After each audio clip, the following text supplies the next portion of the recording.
And joined in studio now by Matt Chipman. Matt is the president of Green Chip Investor Relations. Matt, always good to see you. Glad to be here again, Don. Thanks for having me. Well, tell us again what your company does.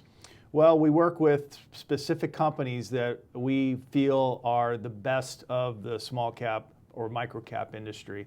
I have a long history of working with small companies. I wrote a newsletter for 12 plus years, worked with over 400 companies. And now what I've done is I've taken my skills of consulting with these companies and finding what I believe are some of the best ones to work with and helping them expose what they're doing. You know, it's kind of interesting because, of course, we've seen the Dow flirting in and out of record territory. We've seen the NASDAQ recently flirting in and out of record territory. But not a lot of people have a tremendous amount of confidence that that's going to hold up. No, there are some concerns I think that this rally in the big cap stock market is a little long in the tooth. We've seen tremendous sell-off in some of the exterior markets. China is of course been holding us up for a long time, and China's, with the Shanghai index dropping the way it did recently. There's been some large hedge funds that have turned their opinions around on how they view China.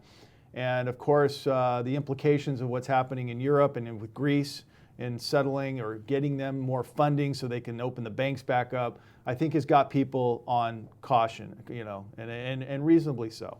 Well, let's face it, Greece is a mess. And I just don't honestly see how Greece is ever going to be able to pay all that money back. There's going to have to be at some point in time some kind of asset sale or something to get them even close to being even. They may end up having to drop out of the euro. It's really just a mess over there. Yeah, and the exposure that the U.S. has directly to Greece is not great. But obviously the exposure we have to all the other countries that would be affected by Greece's continued problems is something that could weigh on us in the future. Well, of course, you and I both concentrate and pay a lot of attention to the small and microcap sector. You've been doing it for a number of years. We've been doing it for a number of years. There still remains a lot of opportunity there. I mean, it led the recovery of the stock market initially, and it's still holding its end up quite well. Yeah, and there's some companies, I think the ones that are stable and have good business plans and are coming out, have the most potential to rise a great deal in percentage on getting their businesses underway. So, the key thing is to do a lot of research. Look at the charts. The charts on these small stocks will hold up a lot. For example, one of your companies that comes on is a little company called Pizoo, PZOO. The stock did take a tumble recently, but it is building a wonderful looking chart right now. And we've done some writing on them and followed them. And we think right now, at the current price around 006 looks good. Well, we were on location at their medical marijuana testing facility in Las Vegas a short time ago, and I'll be very honest with you, I was very impressed with the quality of that facility.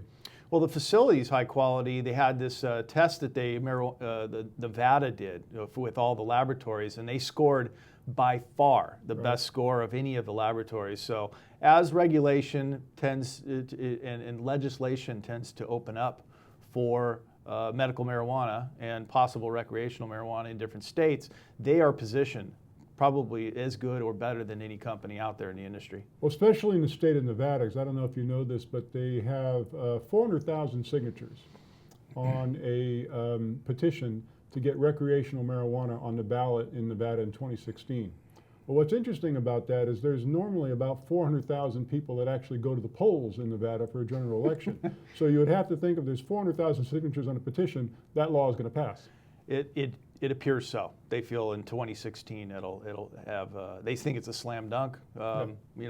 It's nice to see some things loosen up. I've seen a lot of good articles in Time Magazine and some other magazines that point toward and validate some of the research that's coming out of the community. So if people want more information about what you do, Green Chip Investor Relations, what can they do? Just go to the website, greenchipir.com. You can also send me an email, matt@greenchipir.com, and I'll reply to you and we can connect. Once again, Matt Chipman, he's the president of Green Chip Investor Relations. Matt, I always enjoy your market commentary. Thanks for having me in.